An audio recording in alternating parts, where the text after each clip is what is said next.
मैं हूं डॉक्टर राजेश कुमार शर्मा, सह आचार्य समाजशास्त्र,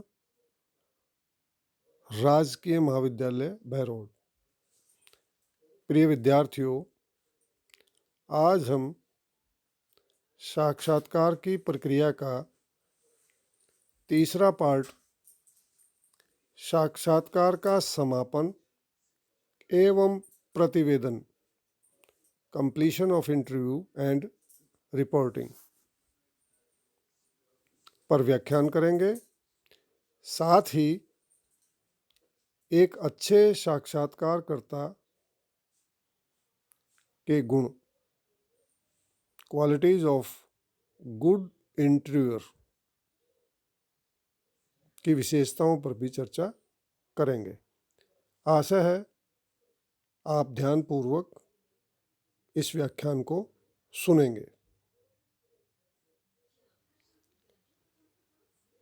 टॉपिक में एक अच्छे साक्षात्कारकर्ता के गुण में कर्ता गलत प्रिंट हो गया है। चलो व्याख्यान प्रारंभ करते हैं।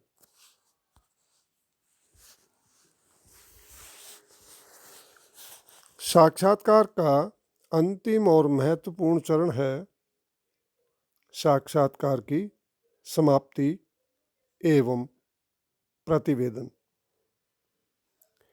इस चरण में निम्नलिखित 3 बातें प्रमुख हैं। नंबर 1, साक्षात्कार की समाप्ति, क्लोजिंग ऑफ इंटरव्यू। साक्षात्कार की समाप्ति भी सुंदर ढंग से होनी चाहिए। जब सूचनादाता कोई महत्वपूर्ण बात कह रहा हो, नई बात बता रहा हो या किसी अन्य बात के लिए प्रस्ताव कर रहा हो, तो साक्षात्कार को समाप्त नहीं करना चाहिए। जब सूचनादाता सब कुछ कह चुका होता है तो उसकी गति मंद हो जाती है या वह रुकने लगता है, तो समझ लेना चाहिए कि साक्षात्कार समाप्ति की ओर है। कई बार सूचनादाता साक्षात्कार के बाद भय और आत्मग्लानि की भावना से भर जाता है, क्योंकि वह सोचता है कि उसने अपनी गुप्त बातें किसी अपरिचित व्यक्ति को बता दी हैं। तब उसे यह विश्वास दिलाना चाहिए कि उसने अपनी सूचनाओं द्वारा अनुसंधान में महत्वपूर्ण योगदान दिया है। सूचनादाता को साक्षात्कार की समाप्ति के बाद प्रसन्न एवं संतुष्ट मुद्रा में छोड़ना चाहिए, जिससे कि यदि साक्षात्कार को कभी पुनः आरंभ करना पड़े तो यह सूचना देने के लिए तैयार रहे। साक्षात्कार के अंत में साक्षात्कारकर्ता को सूचनादाता के प्रति कृतज्ञता का प्रकट करनी चाहिए तथा उसके द्वारा दिए गए सहयोग के लिए धन्यवाद देना चाहिए और भविष्य में भी सहयोग की अपेक्षा के साथ विदा लेनी चाहिए। नंबर 2, साक्षात्कार को लिखना, रिकॉर्डिंग द इंटरव्यू। साक्षात्कार की समाप्ति के बाद एक महत्वपूर्ण कार्य है साक्षात्कार को लिखना। संरचित साक्षात्कार में तो अनुसूची में सूचनाओं को हाथों हाथ लिख लिया जाता है अनुसंधानकर्ता द्वारा, किंतु असंरचित, अनस्ट्रक्चर्ड, अनिर्देशित, अनडायरेक्टेड तथा अनौपचारिक साक्षात्कारों में, इनफॉर्मल इंटरव्यूज में सूचनाओं का लिखना एक कठिन कार्य है, क्योंकि जो सूचनादाता मुक्त रूप से सूचना दे रहा हो तो संपूर्ण वार्तालाप को लिखने में क्रम टूटने का डर रहता है, अथवा सूचनादाता को झुंझलाहट आ सकती है, क्योंकि वह बोलता जाता है और यदि आप उन सारी बातों को लिखने बैठ गए तो उनसे आई टू आई कांटेक्ट टूटता है, जिससे उत्तरदाता को झुंझलाहट पैदा होती है। ऐसी स्थिति में या तो साक्षात्कारकर्ता की केवल कुछ मोटी मोटी बातों को नोट कर लेना चाहिए, अथवा संक्षिप्त शब्दों या संकेत लिपि का या टेप रिकॉर्डर का प्रयोग करना चाहिए। कई बार साक्षात्कारकर्ता साक्षात्कार समाप्त होने के बाद एकांत में अथवा अपने कार्यालय में बैठकर भी सूचनाओं को लिख सकता है, किंतु ऐसा करने में साक्षात्कारकर्ता की स्मरण शक्ति पर निर्भर रहना पड़ता है और प्रत्येक व्यक्ति की स्मरण शक्ति की भी अपनी सीमाएं होती है।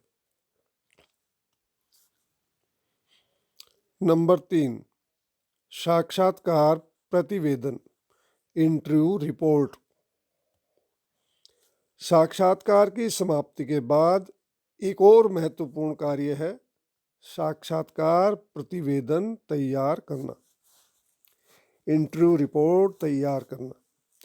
प्रतिवेदन तैयार करने के लिए साक्षात्कारकर्ता द्वारा लिए गए नोट्स, टेप रिकॉर्डर आदि की सहायता ली जानी चाहिए। इस रिपोर्ट के आधार पर ही संकलित की गई सूचनाओं का निर्वचन व वर्गीकरण किया जाता है एवं निष्कर्ष निकाले जाते हैं। रिपोर्ट लिखने का कार्य भी साक्षात्कार की समाप्ति के बाद यथाशीघ्र ही कर लिया जाना चाहिए, ताकि सूचनाओं के छूटने, परिवर्तित होने या भूलने के अवसर नहीं रहे।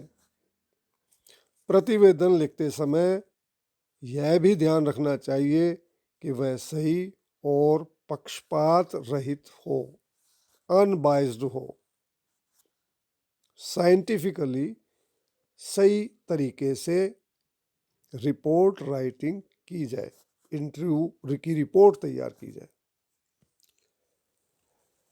प्रिय विद्यार्थियों, साक्षात्कार की प्रक्रिया के 3 हिस्से पिछले हम 2 व्याख्यानों में कर चुके हैं और एक तीसरा ये अभी हमने समाप्त किया है। इसके साथ ही आज हम एक अच्छे साक्षात्कारकर्ता के गुण, क्वालिटीज ऑफ गुड इंटरव्यूअर पर भी चर्चा करेंगे। साक्षात्कार की सफलता बहुत कुछ साक्षात्कारकर्ता पर निर्भर होती है और साक्षात्कार लेना विज्ञान की अपेक्षा कला अधिक है, जैसा कि पी.वी. यंग ने लिखा है। इसलिए साक्षात्कार अधिकांश रूप में एक कला है, न कि एक विज्ञान। Therefore, interviewing remains largely an art rather than a science, according to P V. Young. साक्षात्कार का सफल संचालन साक्षात्कारकर्ता की योग्यता एवं व्यवहार कुशलता पर बहुत निर्भर करता है। कई बार सूचनादाता चतुर एवं मक्कार होते हैं, तो कई बार वे मंदबुद्धि, डरपोक, अपनी बात को बढ़ा चढ़ाकर कहने वाले, झूठे एवं तथ्यों को छिपाने वाले होते हैं। साक्षात्कारकर्ता को इन सभी से संपर्क करना होता है और उनसे सूचनाएं प्राप्त करनी पड़ती हैं। अतः उसमें अनेक गुणों का होना आवश्यक है। अतः साक्षात्कारकर्ता में अनेक गुणों का होना आवश्यक है। एक अच्छे साक्षात्कारकर्ता में निम्नलिखित गुण होने चाहिए। ध्यान से सुने। एक अच्छे साक्षात्कारकर्ता में निम्नांकित गुण होने चाहिए। नंबर 1, साक्षात्कारकर्ता का व्यक्तित्व हंसमुख, प्रभावशाली एवं आकर्षक होना चाहिए, क्योंकि वह फील्ड में, क्षेत्र में लोगों से संपर्क कर उनके साथ साक्षात्कार करता है, तो व्यवहार कुशल, समझदार व्यक्ति ये कार्य ज़्यादा अच्छे तरीके से कर सकते हैं। उनमें धैर्य एवं सहनशीलता होनी चाहिए। पेशेंस बहुत बड़ी चीज़ है। बहुत सिचुएशन ऐसी आती है इसमें आदमी अपना पेशेंस खो देता है, लेकिन एक अच्छा साक्षात्कारकर्ता धैर्य के साथ सभी सिचुएशन में अपने निर्धारित उद्देश्यों की पूर्ति के लिए व्यवहार कुशल होकर कार्य करता है। उसमें आत्मनियंत्रण रखने की क्षमता होनी चाहिए, सेल्फ कंट्रोल। नंबर 3, उसमें आत्मनियंत्रण रखने की क्षमता होनी चाहिए। नंबर 4, उसे एक व्यवहार कुशल, विनम्र एवं चतुर व्यक्ति होना चाहिए। नंबर 5, उसमें वाक्पटुता तथा हाजिर जवाबी का गुण होना चाहिए।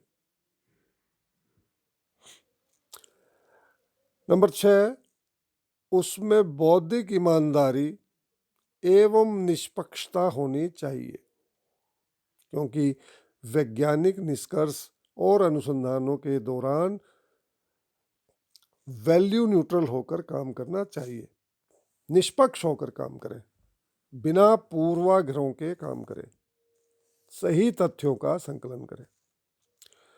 नंबर 7, साक्षात्कारकर्ता को बुद्धिमान होना चाहिए, इंटेलिजेंट व्यक्ति हो, लिटरेचर पढ़ा हुआ हो, व्यवहार कुशल हो, ये क्षमताएं हों।